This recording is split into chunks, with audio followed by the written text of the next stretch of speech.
સુરત સહિત સમગ્ર રાજ્યમાં સર્વરમાં ખામી સર્જાતા લાયસન્સ માટેની આરટીઓ કચેરીમાં પ્રક્રિયા બંધ હતી, જેથી વાહન ચાલકો લાયસન્સ માટે ટેસ્ટ આપી શક્યા ન હતા. જોકે હવે સર્વરની સમસ્યા સોલ્વ થતાં ટેસ્ટ ટ્રેક શરૂ કરવામાં આવ્યો છે. છેલ્લા 13 દિવસથી લોકોને ટેસ્ટ ડ્રાઈવને લઈને હાલાકીનો સામનો કરવો પડતો હતો. જોકે 13 દિવસ ટેસ્ટ ટ્રેક બંધ હોવાના કારણે ટેસ્ટ આપનારાઓની સંખ્યામાં પણ ઘણો જ વધારો થઈ ગયો છે.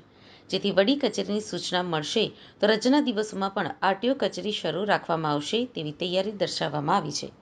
જેથી હવે વાહન ચાલકોને મુશ્કેલી ન પડે તે માટે કચેરી દ્વારા રજાના દિવસોની સાથે સાથે એક્સ્ટ્રા ટાઈમ પણ કામ કરવાની તૈયારી દર્શાવવામાં આવી છે.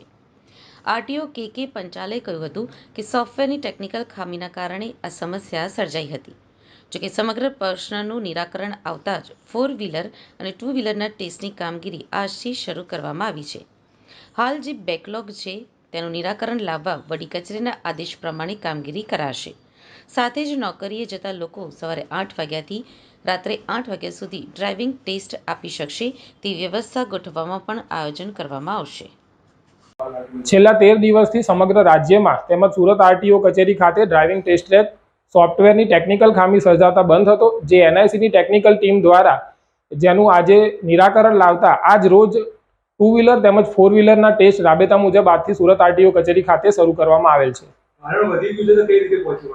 જે પણ આટલા દિવસોની અંદર ટ્રાય લેવામાં આવ્યા નથી તેનું આગામી દિવસોની અંદર વડી કચેરીના માર્ગદર્શન અનુસાર જો જરૂર પડે તો ટેસ્ટ ટ્રેકનો સમયગાળામાં વધારો કરીને તેમજ રજાના દિવસોમાં પણ ટેસ્ટ ટ્રેક શરૂ રાખીને જે પણ આ બેકલોગ ઉદ્ભવ્યો છે તેનું નિરાકરણ લાવવાનો પ્રયત્ન કરવામાં આવશે.